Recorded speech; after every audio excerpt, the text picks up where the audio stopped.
जिंदाबाद जिंदाबाद। आदरणीय बहन कुमारी मायावती जी जिंदाबाद जिंदाबाद जिंदाबाद। आदरणीय बहन कुमारी मायावती जी जिंदाबाद जिंदाबाद जिंदाबाद। बाबा साहब अमर रहे, अमर रहे अमर रहे बाबा साहब अमर रहे, अमर रहे अमर रहे मान्यवर कांशी राम जी अमर रहे, अमर रहे अमर रहे मान्यवर कांशी राम जी अमर रहे। अमर रहे अमर रहे। बीएसपी की क्या पहचान, नीला झंडा हाथी निशान, बीएसपी की क्या पहचान। नीला झंडा हाथी निशान। बहन जी आप आगे बढ़ो, हम आपके साथ बहन हैं, जी आप संघर्ष करो, हम आपके साथ बहन हैं, जी आप संघर्ष करो। हम आपके साथ हैं। पुरुषों के सम्मान में, बीएसपी मैदान में, फूले के सम्मान में, बीएसपी मैदान में, शाहू के सम्मान में, बीएसपी मैदान में, बाबा के सम्मान में, बीएसपी मैदान में, पुरुषों के सम्मान में बीएसपी मैदान में बीएसपी आई है, नई रोशनी लाई है, बीएसपी आई है। नई रोशनी लाई है। बीएसपी की क्या पहचान, नीला झंडा हाथी निशान, बीएसपी की क्या पहचान। नीला झंडा हाथी निशान। देश की मजबूरी है,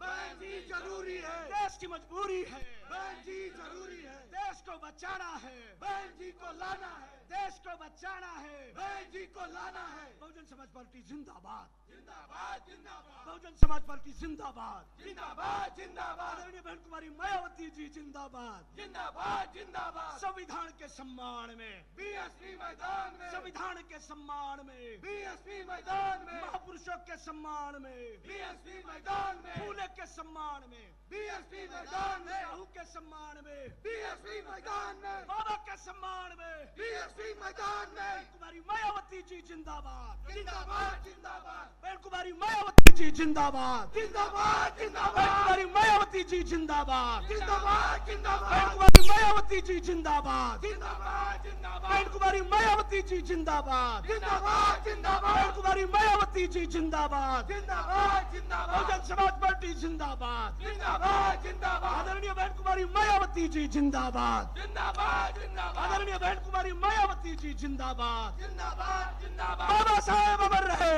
अमर रहे अमर रहे, बाबा साहेब अमर रहे, अमर रहे अमर रहे, मान्यवर कांशी राम साहब अमर रहे। अमर रहे अमर रहे। बहन जी आप संघर्ष करो, हम आपके साथ हैं, बहन जी आप संघर्ष करो, हम आपके साथ हैं, बहन जी आप संघर्ष करो। हम आपके साथ हैं। देश की मजबूरी है, बहन जी जरूरी है, देश की मजबूरी है, बहन जी जरूरी है, देश की मजबूरी है। बहन जी जरूरी है, देश को बचाना है, बहन जी को लाना है, देश को बचाना है। बहन जी को लाना है। बहन कुमारी मायावती जी जिंदाबाद, जिंदाबाद जिंदाबाद, बहन कुमारी मायावती जी जिंदाबाद। जिंदाबाद जिंदाबाद, बाबा साहब अमर रहे। अमर रहे अमर रहे। धन्यवाद, जय भीम।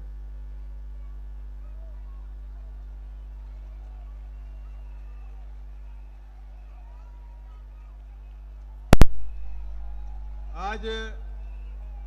नागपुर की सरजमी पर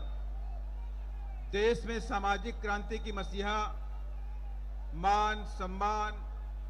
व स्वाभिमान की प्रतीक बहुजन समाज पार्टी की राष्ट्रीय अध्यक्ष, देश के सबसे बड़े सूबे उत्तर प्रदेश की 4 बार मुख्यमंत्री रही, पूर्व सांसद आदरणीय बहन जी हम सबके बीच में नागपुर के प्रत्याशी श्री योगेश लांजेवार जी, रामटेक लोकसभा के प्रत्याशी श्री संदीप मेश्राम जी, गोंदिया भंडारा लोकसभा के प्रत्याशी श्री कुंभलकर जी, गढ़चिरौली लोकसभा के प्रत्याशी श्री योगेश नामदेव जी, चंद्रपुर लोकसभा प्रत्याशी श्री राजेंद्र रामटिके जी, यावतमल लोकसभा प्रत्याशी श्री हरि बाबू राठौड़ जी, नांदेड़ लोकसभा प्रत्याशी श्री पांडुरंग राम जी, अमरावती लोकसभा प्रत्याशी संजय गाडगे जी, वर्धा लोकसभा प्रत्याशी श्री मोहन रैकवार जी, बुल्ढाना लोकसभा प्रत्याशी श्री गौतम किसान मांगड़े जी, हिंगोली लोकसभा प्रत्याशी श्री गजानन रुडाबा जी ढोल जी, अकोला लोकसभा प्रत्याशी श्री काशीनाम दमोरे जी, परभनी लोकसभा प्रत्याशी आलमगीर जी के साथ साथ समस्त महाराष्ट्र प्रदेश के प्रत्याशियों के समर्थन में आज चुनावी जनसभा को संबोधित करेंगी। आप सभी लोग आदरणीय बहन जी का जोरदार तालियों के साथ में स्वागत व अभिनंदन करेंगे।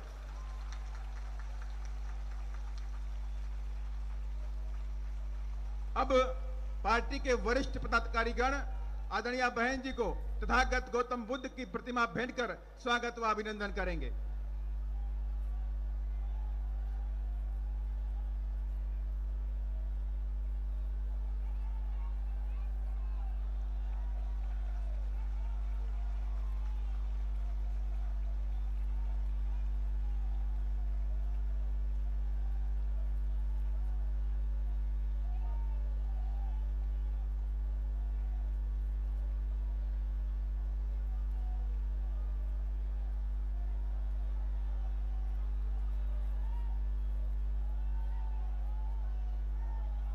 अब मैं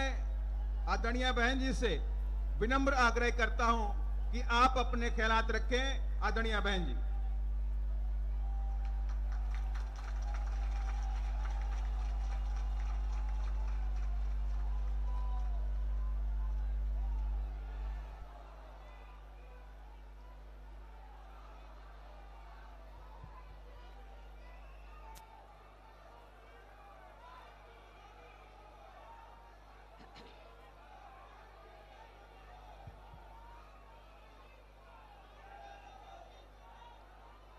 बीएसपी की इस चुनावी जनसभा में इकट्ठा हुए पार्टी के सभी छोटे बड़े पदाधिकारी एवं कार्यकर्तागण, आज आप लोग देश में व यहाँ आपके महाराष्ट्र प्रदेश में भी लोकसभा के लिए हो रहे आम चुनाव में आपके नागपुर लोकसभा व इससे लगी अन्य लोकसभा की सीटों से भी चुनाव लड़ रहे अपनी पार्टी के उम्मीदवारों के समर्थन में मुझे सुनने के लिए यहाँ इकट्ठा हुए हैं, तो उसके लिए मैं आप सभी लोगों का हार्दिक दिल से आभार प्रकट करती हूँ। हालांकि मुझे ये बताया गया कि कल आपके नागपुर और आसपास के इलाकों में मौसम बहुत ज़्यादा खराब था, आंधी तूफान आया हुआ था, बरसात आई हुई थी, आप लोग घबरा रहे थे कल लोग कैसे इधर आ पाएंगे, लेकिन कुदरत ने आपकी मदद की और आज मौसम काफ़ी हद तक अच्छा रहा और आप लोग आज बड़ी तादाद में मुझे सुनने के लिए आए हैं। वैसे आप लोगों को ये मालूम है कि हमारी पार्टी ये चुनाव कांग्रेस, बीजेपी व अन्य किसी भी विरोधी पार्टी के साथ मिलकर नहीं, बल्कि अकेले ही खासकर यहाँ अपने गरीबों, मजदूरों, दलितों, आदिवासियों, पिछड़े वर्गों, मुस्लिम व अन्य अक़लियतों के बलबूते पर ही ये चुनाव लड़ रही है। और इनमें से पार्टी से जुड़े ये लोग अपनी पार्टी के उम्मीदवारों को जिताने में पूरे जी जान से लगे हुए हैं। हालांकि आज आपके यहाँ इकट्ठा हुई अपार भीड़, खराब मौसम होने के बावजूद भी यहाँ इकट्ठा हुई अपार भीड़, वह भीड़ के जबरदस्त जोश को भी देखकर अब मुझे ये काफी हद तक भरोसा हो गया है कि इस बार आप लोग इस चुनाव में यहाँ अपने प्रदेश से अपनी पार्टी का बेहतर रिजल्ट जरूर लाएंगे। इसके लिए अब मैं आप लोगों का ध्यान कुछ जरूरी बातों की तरफ दिलाना चाहती हूँ और इस संबंध में मैं विशेषकर कांग्रेस, बीजेपी व इनके अन्य सभी सहयोगी पार्टियों के बारे में ये कहना चाहूँगी कि आज़ादी के बाद शुरू में केंद्र व देश के अधिकांश राज्यों में भी ज़्यादातर सत्ता यहाँ कांग्रेस पार्टी के ही हाथों में केंद्रित रही है, किंतु इनकी अधिकांश मामलों में रही गलत नीतियों एवं गलत कार्य प्रणाली आदि की वजह से ही फिर इस पार्टी को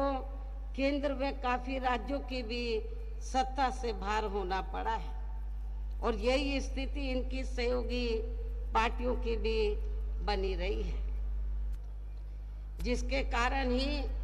पिछले कुछ वर्षों से बीजेपी व इनके सहयोगी दल केंद्र व अधिकांश राज्यों की भी सत्ता में काबिज हो गए। कांग्रेस पार्टी की गलत नीतियों व कार्यशैली की वजह से ही आप लोगों को ये मालूम है कि हमें बहुजन समाज पार्टी बनाने की भी जरूरत पड़ी है। यदि कांग्रेस पार्टी कमजोर तबके के लोगों का पूरी ईमानदारी निष्ठा से भला करती, उनको भारतीय संविधान के तहत जो दिए गए कानून है उनका पूरा लाभ उनको देती, तो शायद हमें बहुजन समाज पार्टी को बनाने की जरूरत नहीं पड़ती। लेकिन बीएसपी को बनाने की जरूरत इसलिए पड़ी क्योंकि कांग्रेस पार्टी की कथनी करने में काफी अंतर रहा है। आप लोगों को ये भी मालूम है कि आप लोग कांग्रेस पार्टी के राज में काफी लंबे अरसे तक ये संघर्ष करते रहे कि बाबा साहब डॉक्टर अंबेडकर को भारत रत्न की उपाधि से सम्मानित किया जाना चाहिए। लेकिन कांग्रेस पार्टी ने बाबा साहब डॉक्टर अंबेडकर को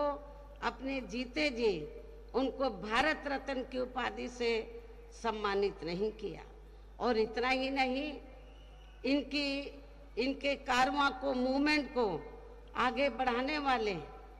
बाबा साहब के देहांत के बाद इनके कारवां को, मूवमेंट को आगे बढ़ाने वाले मान्यवर श्री कांशीराम जी की जब डेथ हुई, मृत्यु हुई, तो तब सेंटर में कांग्रेस पार्टी पावर में थी।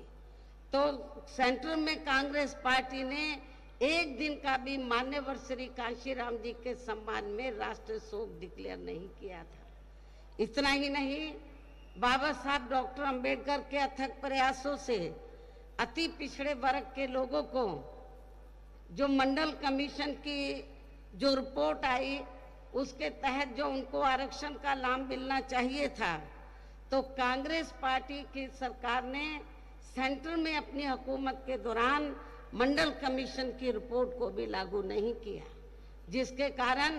पिछड़े वर्ग के लोगों को आरक्षण का पूरा लाभ नहीं मिल सका। बहुजन समाज पार्टी के ही अथक प्रयासों से, संघर्ष के कारण ही फिर मंडल कमीशन की रिपोर्ट जब कांग्रेस सेंटर से बाहर हुई और श्री बीपी सिंह की सरकार बनी, तब ये मंडल कमीशन की रिपोर्ट लागू हुई थी। और उसके लिए बहुजन समाज पार्टी को काफी संघर्ष करना पड़ा था। पहली बार बीएसपी के कुछ एमपी जीत कर आए थे 1989 में।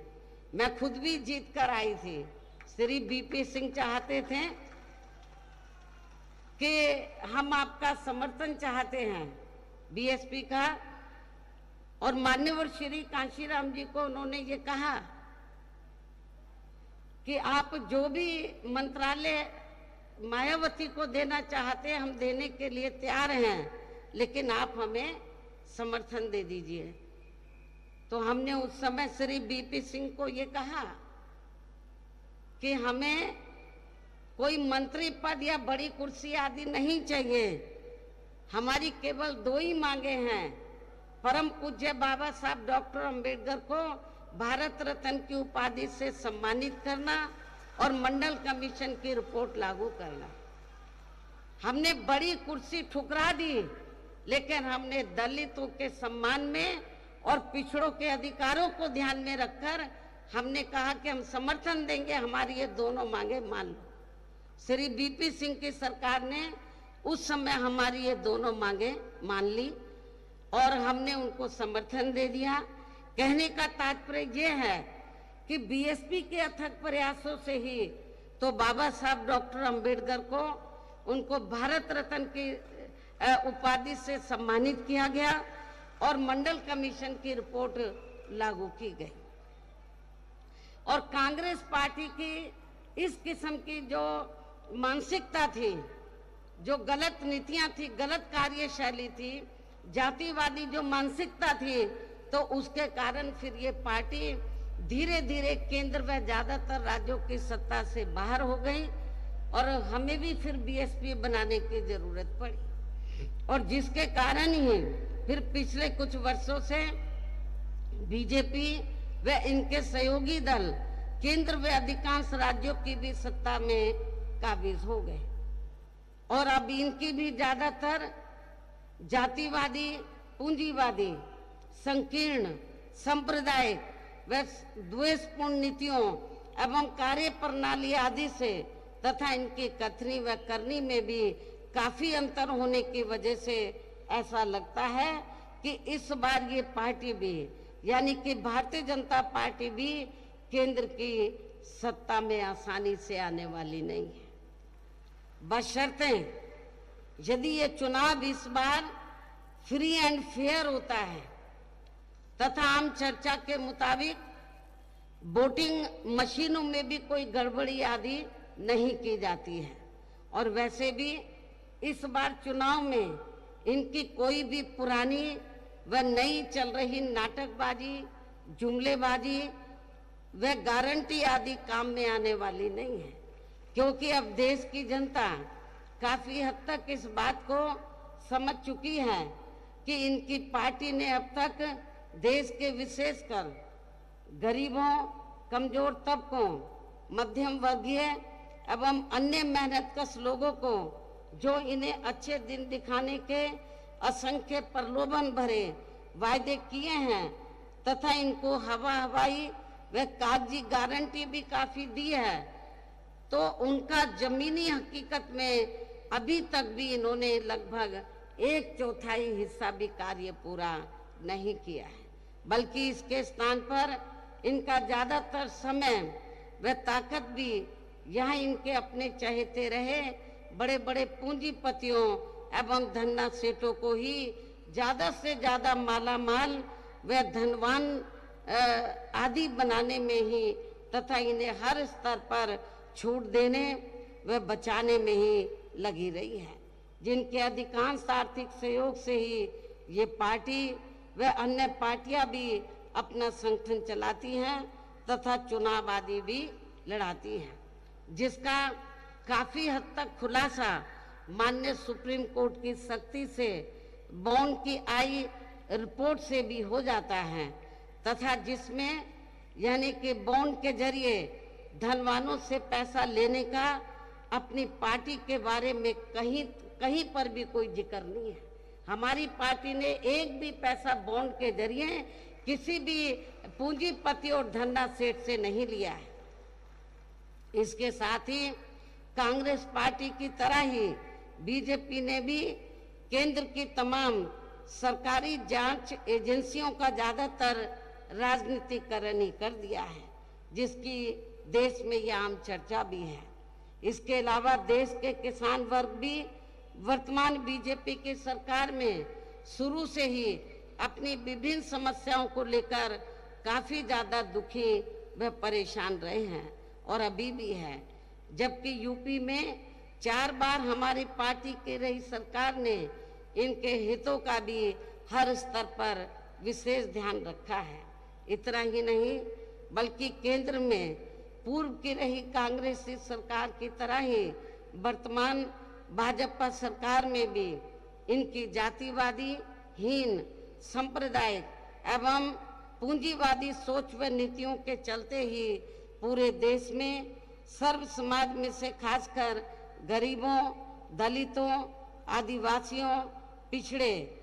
वर्गों, मुस्लिम व अन्य धार्मिक अल्पसंख्यक समाज के लोगों का भी पूर्ण रूप से विकास व उत्थान आदि नहीं हो सका है। और इस संदर्भ में वैसे आप लोगों को ये मालूम है कि पूरे देश में यहाँ दलितों, आदिवासियों एवं अन्य पिछड़े वर्गों का सरकारी नौकरियों में वर्षों से अधूरा पड़ा आरक्षण का कोटा भी अभी तक पूरा नहीं भरा गया है। विशेषकर एससी व एसटी वर्गों के सरकारी कर्मचारियों का पदोन्नति में आरक्षण तो अब काफी हद तक प्रभावहीन ही बना दिया गया है। साथ ही केंद्र व राज्यों में भी विरोधी पार्टियों की रही सरकारों में इन सभी वर्गों को प्राइवेट सेक्टर में आरक्षण दिए जाने की व्यवस्था किए बिना ही इनकी सरकारों के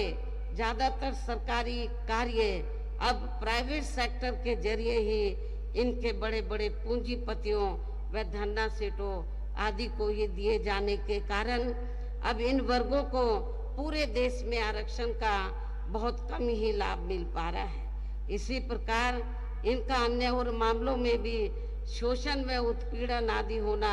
अभी तक भी बंद नहीं हुआ है। इनके साथ साथ मुस्लिम व अन्य धार्मिक अल्पसंख्यक समाज के लोगों की भी हालत अब हर स्तर पर यहाँ काफी ज्यादा खराब व दयनीय ही बनी हुई है, जिसका काफी कुछ खुलासा सच्चर कमेटी की रिपोर्ट में भी किया गया है। इतना ही नहीं बल्कि पिछले कुछ वर्षों से केंद्र व अधिकांश राज्यों में भी बीजेपी व आरएसएस की सरकारों के चलते अब इनका विकास एवं उत्थान आदि होना भी काफी हद तक बंदसाई हो गया है। आए दिन इन पर खासकर धर्म की आड़ में हो रही जुल्म जाति भी यहाँ काफी ज्यादा चरम सीमा पर पहुंच चुकी है। इनके साथ साथ अपर कास्ट समाज में से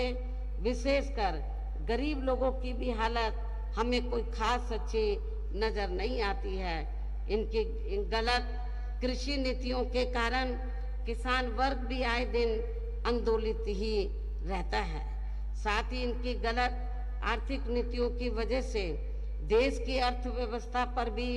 इसका काफी बुरा प्रभाव पड़ रहा है, जिससे यहाँ विशेषकर छोटे एवं मध्यम वर्गीय व्यापारी वर्ग भी काफी ज्यादा और अब केंद्र में पूर्व की रही सरकारों की तरह ही वर्तमान भाजपा सरकार में भी यहाँ पूरे देश में गरीबी, बेरोजगारी एवं महंगाई आदि भी लगातार काफी ज्यादा बढ़ रही है। देश में हर स्तर पर फैला भ्रष्टाचार भी अभी तक कोई खास खत्म नहीं हुआ है। इनके अलावा केंद्र की वर्तमान भाजपा सरकार में भी अपने देश की सीमाएं अभी तक भी पूरे तौर से सुरक्षित नहीं है। ऐसे में अब आप लोगों को देश में हो रहे लोकसभा चुनाव में कांग्रेस, बीजेपी व इनकी सहयोगी पार्टियों को भी केंद्र की सत्ता में आने से जरूर रोकना है, जिनकी नीतियों व कार्यशैली आदि को आप लोग काफी हद तक आजमा भी चुके हैं और अब ये विरोधी पार्टियां किस्म किस्म के साम, दाम, दंड भेद आदि अनेकों हथकंडे इस्तेमाल करके केंद्र की सत्ता में आने की पूरी कोशिश में लगे हैं, जिनसे अपनी पार्टी के लोगों को हर स्तर पर काफी ज्यादा सावधान रहना है। और इस मामले में विरोधी पार्टियां अपने अपने पक्ष में हवा बनाने के लिए खासकर मीडिया, ओपिनियन पोल व सर्वे आदि का जो बड़े पैमाने पर इस्तेमाल कर रही हैं, तो उनसे पार्टी के लोगों को बिल्कुल भी गुमराह नहीं होना है। इसके साथ ही विरोधी पार्टियों के विभिन्न रूपों में जारी किए गए इनके हवाई व प्रलोभन भरे चुनावी घोषणा पत्रों एवं वायदों आदि के बहकावे में भी अपनी पार्टी के लोगों को कतई नहीं आना है, जिन्हें ये पार्टियां चुनाव खत्म होने के बाद ज्यादातर अमल में नहीं लाती हैं और अब जिन पर से देश की जनता का अधिकांश विश्वास ही उठ गया है। यही खास वजह है कि हमारी पार्टी किसी भी चुनाव में अपनी पार्टी का कोई भी चुनावी घोषणा पत्र आदि जारी नहीं करती है। वैसे भी हमारी पार्टी किसी भी मामले में कहने में बहुत कम बल्कि कार्य करके दिखाने में ही ज्यादा विश्वास रखती है। और इस बात का सबसे बड़ा सबूत यह है कि उत्तर प्रदेश में 4 बार हमारी पार्टी के नेतृत्व में रही सरकार ने चुनाव में पार्टी के बिना जारी किए गए घोषणा पत्र के ही प्रदेश व आम जनहित में काफी कुछ ऐतिहासिक कार्य करके दिखाए हैं, जिनके अब देश के अधिकांश जिनकी अब देश में अधिकांश पार्टियों की सरकारें काफी नकल भी कर रही हैं। जबकि इस मामले में हमारी पार्टी का ये कहना है कि यदि इन पार्टियों के स्थान पर केंद्र में हमें अपनी पार्टी की सरकार बनाने का मौका मिलता है, तो तब फिर हमारी पार्टी की बनी सरकार केंद्र में यहाँ अब तक रही सभी विरोधी पार्टियों की सरकारों की तरह केवल यहाँ हवाई व कागजी कार्य आदि नहीं करेगी, बल्कि उत्तर प्रदेश की तरह ही जमीनी हकीकत में ठोस कार्य करके दिखाएगी। और इस संदर्भ में खासकर मैं ये कहना चाहूंगी, केंद्र द्वारा देश में पिछले कुछ समय से अति गरीब परिवारों को अस्थायी तौर पर फ्री में जो थोड़ी सी खाद्य सामग्री दी जा रही है, तो उससे इनका स्थायी तौर पर भला होने वाला नहीं है। वैसे भी इनकी ये जटिल समस्या देश में हर हाथ को काम देने से ही केवल दूर हो सकती है, जिसकी तरफ हमारी पार्टी की बनी सरकार विशेष ध्यान देगी। साथ ही देश में अब आए दिन बढ़ रही गरीबी, बेरोजगारी व महंगाई काफी ज्यादा त्रस्त है, परेशान है, जिसे भी आर्थिक नीतियों में तब्दीली करके जरूर दूर किया जाएगा। धर्म की भी आड़ में पिछले कुछ वर्षों से खासकर मुस्लिम समाज के लोगों का द्वेष की भावना से जो इनका काफी शोषण व उत्पीड़न आदि किया जा रहा है, तो ये भी देश के लिए अति चिंता की बात है। इसे भी जरूर रोका जाएगा। और ये सब हमने अपनी यूपी की रही सरकार में कतई भी नहीं होने दिया है। इसके अलावा हमने यूपी में सर्व समाज में से खासकर गरीब एवं बेरोजगार लोगों को अपने पैरों पर खड़ा करने के लिए अनेकों ठोस कदम उठाए हैं, जिनको फिर सरकार बनने पर प्राथमिकता दी जाएगी। कहने का तात्पर्य ये है कि देश में इस समय हो रहे लोकसभा चुनाव में विरोधी पार्टियों के जारी किए गए उनके हवाई व प्रलोभन भरे चुनावी घोषणा पत्रों आदि के बहकावे में अब यहाँ खासकर देश के अति गरीबों, मजदूरों, बेरोजगारों एवं अन्य जरूरतमंद लोगों को बिल्कुल भी नहीं आना है। और अब इन्हें ऐसी सभी विरोधी पार्टियों को हर हालत में केंद्र की सत्ता में आने से जरूर रोकना है, जिनकी कथनी व करनी में भी काफी अंतर रहा है, शुरू से ही काफी अंतर रहा है, तथा जिन्हें ये लोग बरसों से आजमा भी चुके हैं। ऐसी स्थिति में अब मेरा यही कहना है कि आप लोगों को अपने खुद के व अपने प्रदेश एवं देश के भी हित में अपने वोटों को यहाँ कांग्रेस, बीजेपी व अन्य सभी विरोधी पार्टियों को न देकर केवल अपनी एकमात्र हितैषी पार्टी बहुजन समाज पार्टी को ही देना है, जो ये पार्टी उत्तर प्रदेश की तरह ही केंद्र में भी अपनी पार्टी की सरकार बनने पर फिर पूरे देश में अपनी पार्टी की सर्वजन हिताय व सर्वजन सुखाय की नीतियों पर आधारित इस सरकार चलाएगी। इसके साथ साथ केंद्र से जुड़ी आपके क्षेत्र की जो भी यहाँ स्थानीय समस्याएं होंगी तो उन्हें भी फिर दूर किया जाएगा। साथ ही यहाँ गरीबों, मजदूरों, बेरोजगारों, कर्मचारियों, किसानों, छोटे व्यापारियों एवं अन्य मेहनतकश लोगों के हितों का भी विशेष ध्यान रखा जाएगा। समाज में खासकर दलितों, आदिवासियों, पिछड़े वर्गों, मुस्लिम व अन्य धार्मिक अल्पसंख्यक समाज के लोगों के विकास व उत्थान के साथ साथ हर स्तर पर इनकी सुरक्षा आदि के लिए भी प्रभावी कदम उठाए जाएंगे। तभी फिर यहाँ वास्तव में अपने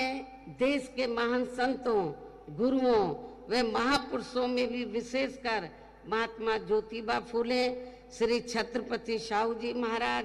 श्री नारायण गुरु, बाबा साहब डॉक्टर भीमराव अंबेडकर एवं मान्यवर श्री कांशीराम जी आदि का अधूरा रहा सपना जरूर साकार हो सकता है, जिनको यूपी में हमारी पार्टी की रही सरकार द्वारा हर स्तर पर पूरा आदर सम्मान भी दिया गया है। इन्हीं खास बातों के साथ ही अब मेरी आप लोगों से यही पुरजोर अपील है कि हमारी पार्टी ने आपके नागपुर व इससे लगी अन्य लोकसभा की सीटों से भी, अर्थात पूरे महाराष्ट्र से जिनको भी चुनाव के मैदान में उतारा है, जो यहाँ आपके सामने मंच पर मौजूद भी हैं, तो उन्हें आपको जरूर कामयाब बनाना है। जिनको कामयाब बनाने के लिए यहाँ सेंटर एवं स्टेट के कोऑर्डिनेटर तथा स्टेट अध्यक्ष एवं आपके महाराष्ट्र स्टेट के अध्यक्ष व स्टेट की पूरी कमेटी और यहाँ के जोन एवं अन्य सभी स्तर की कमेटी के पदाधिकारी जिनको जिताने में पूरे जी जान से लगे हैं, और इसके लिए अब पार्टी के लोगों को वोट वाले दिन यहाँ बीएसपी के अपने सभी लोकसभा प्रत्याशियों को अपनी पार्टी के हाथी चुनाव चिन्ह के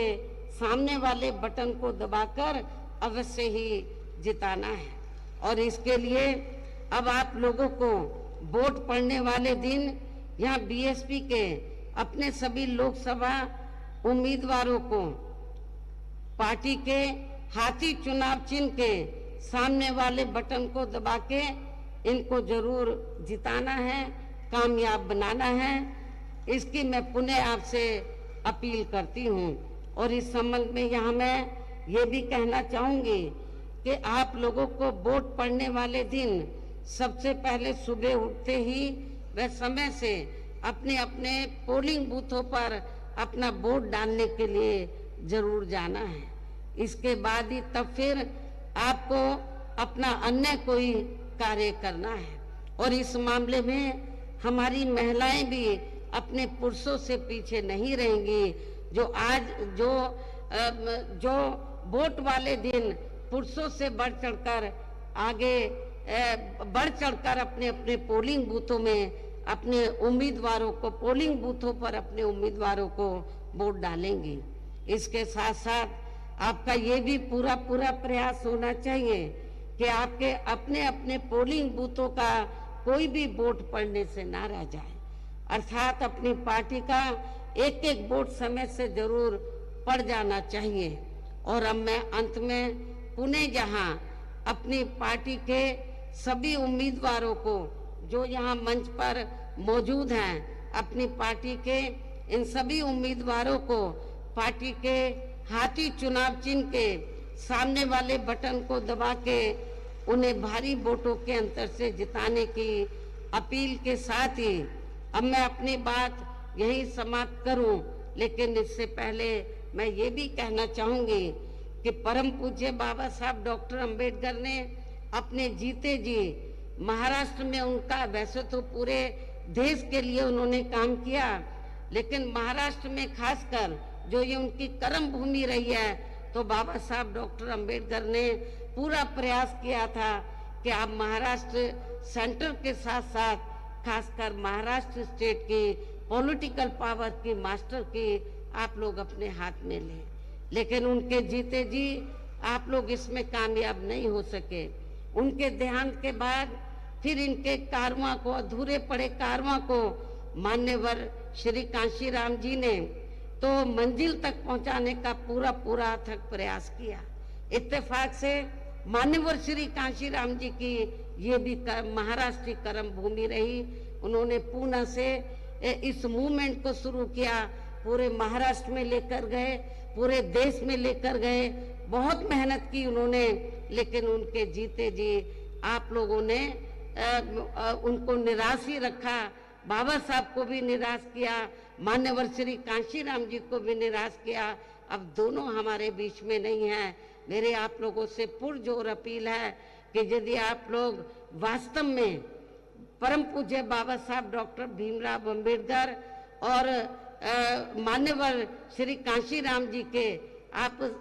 सच्चे अनुयायी हैं, तो जो गलतियां अभी तक आप लोगों ने की हैं उसमें सुधार लाकर आप लोग उनके अधूरे पड़े कारवां को जरूर आप लोग पूरा करेंगे। अभी मौका मिल रहा है, आप पूरे देश में लोकसभा का आम चुनाव हो रहा है, आपके महाराष्ट्र जिसके तहत आपके महाराष्ट्र स्टेट में भी हो रहा है। मेरी आप लोगों से पुरजोर अपील है, खास तौर से नागपुर विदर्भ के लोगों से और इस क्षेत्र के लोगों से, वैसे तो पूरे महाराष्ट्र के लोगों से पुरजोर अपील है कि आप लोग जो कुछ कार्य आप लोग उनके जीते जी नहीं कर सके, कम से कम आप लोग अब उनके देहांत के बाद तो ये कार्य जो उनकी दिली तमन्ना थी इसको जरूर पूरा करें और इस चुनाव में आप लोग जरूर अच्छा रिजल्ट लाएं। तो यही हमारे इन दोनों महापुरुषों के प्रति आपकी सच्ची श्रद्धा भी होगी। तो इन्हीं जरूरी बातों के साथ ही अब मैं पुनः अपनी पार्टी के सभी उम्मीदवारों को पार्टी के हाथी चुनाव चिन्ह के सामने वाले बटन को दबाकर इनको भारी वोटों के अंतर से जिताने की पुरजोर अपील करते हुए अपनी बात यही समाप्त करती हूँ। जय भीम, जय भारत।